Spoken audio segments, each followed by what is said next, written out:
दिवाली तो हम कई सालों से मना रहे हैं और हम इतने वर्षों में ये भी जान गए हैं कि श्री राम की अयोध्या में वापसी के जश्न के कारण दिवाली मनाई जाती है। आज की इस वीडियो में हम जानेंगे कि किस तरह देश के अलग अलग कोनों में दिवाली मनाए जाने की अलग अलग वजहें मानी जाती हैं। इन सभी अलग अलग बिलीव्स के साथ अलग अलग कहानियां भी जुड़ी हुई हैं। हमारी जनरेशन इन दिनों दिवाली और भाई दूज जैसे फेस्टिवल्स मनाती तो है, पर इनसे जुड़ी हुई कहानियां कहीं खो सी गई हैं। आज की इस वीडियो में हम आपको इसी फेस्टिव सीजन से जुड़ी हुई कुछ कहानियां बताएंगे जो शायद आपको अब तक नहीं पता होंगी। नंबर 1, साउथ इंडिया की कई जगहों पर दिवाली को नरकासुर के वध के कारण मनाया जाता है। नरकासुर एक राक्षस हुआ करता था जिसने इंद्र की मां के ताज को चुरा लिया था। इंद्र परेशान होकर श्री कृष्ण के पास जाते हैं और उनसे रिक्वेस्ट करते हैं कि वो उन्हें इस दुविधा से निकालें। इसके बाद श्री कृष्ण सत्यभामा के साथ मिलकर स्वर्ग में जाते हैं और नरकासुर का वध करने के लिए तैयार रहते हैं, पर तभी उन्हें पता चलता है कि नरकासुर को वरदान मिला हुआ है कि उनको सिर्फ उनकी मां के द्वारा ही मारा जा सकता है। और ऐसे में श्री कृष्ण को पता चलता है कि ऐसा माना जाता है कि सत्यभामा कोई और नहीं बल्कि नरकासुर की मां ही थी। नरकासुर सत्यभामा के हाथों मारा जाता है और श्री कृष्ण खोया हुआ ताज वापस इंद्र की मां को दे देते हैं। इसी तरह बुराई पर अच्छाई की जीत के रूप में वहां दिवाली मनाई जाती है। नंबर 2, देश के बहुत बड़े हिस्से में दिवाली को मनाने की वजह श्री राम की अयोध्या में वापसी है। 14 वर्षों तक वनवास और रावण का वध करके श्री राम सीता और लक्ष्मण के साथ अयोध्या लौटते हैं। उनके लौटने की खुशी में अयोध्या को सजाया जाता है। इसी दिन से देश भर में दिए लगाकर दिवाली मनाए जाने की प्रथा शुरू हो गई। Number 3, the return of the Pandavas.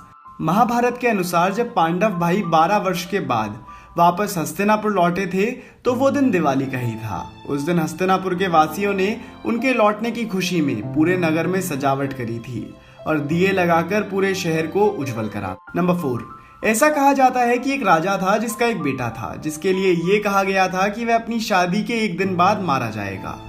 राजा आखिर में अपने बेटे की शादी करा देते हैं और फिर उसकी पत्नी को भी इसके बारे में पता लग जाता है, जिस वजह से पत्नी उनकी जान बचाने के लिए सोच विचार करने लगती है।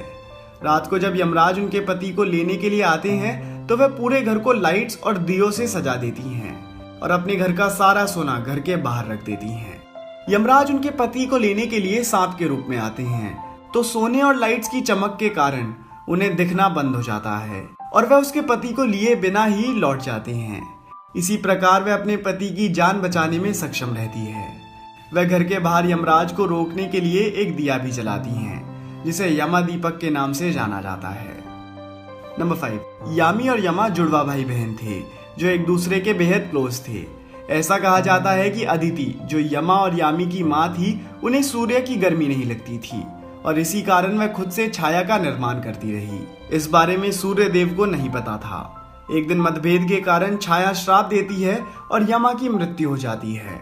यमा धरती पर ऐसे पहले व्यक्ति थे जिनकी मृत्यु हुई थी और मृत्यु के बाद वो भगवान में बदल गए थे।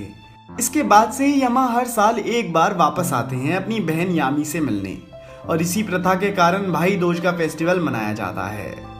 नंबर 6, दिवाली का दिन सिख कम्युनिटी के लिए भी बहुत स्पेशल होता है। इसी दिन तीसरे सिख गुरु अमरदास ने ये तय करा था कि दिवाली के दिन सभी सिख अपने गुरु की ब्लेसिंग्स लेने आ सकेंगे और वर्ष 1619 में दिवाली के दिन ही गुरु हरगोबिंद जी को रिहाई मिली थी, जिस कारण सिख कम्युनिटी में जश्न मनाया गया था। इसके अलावा 1577 में दिवाली के दिन ही गोल्डन टेम्पल की नींव भी रखी गई थी। नंबर 7, दिवाली को मनाए जाने की एक वजह यह भी है कि इसे हिंदुइज्म के अनुसार न्यू ईयर की शुरुआत के रूप में देखा जाता है। इस दिन सभी बिजनेसमैन अपने सभी कर्जों और डेब्ट्स को चुकाकर एक नई शुरुआत करते हैं। अंत में ये कहा जा सकता है कि दिवाली देश के सबसे बड़े त्योहारों में से एक है और देश के अलग अलग कोनों में इसे मनाए जाने की अलग अलग वजहें हैं। वजह कुछ भी हो, पर यह कहना पूरी तरह से सेफ है कि दिवाली देश की बहुत बड़ी जनता को एकजुट लाकर खड़ा करती है। दोस्तों, अगर आपको ये वीडियो पसंद आई हो तो आप इस वीडियो को लाइक करके हमारा मनोबल बढ़ा सकते हैं। धन्यवाद।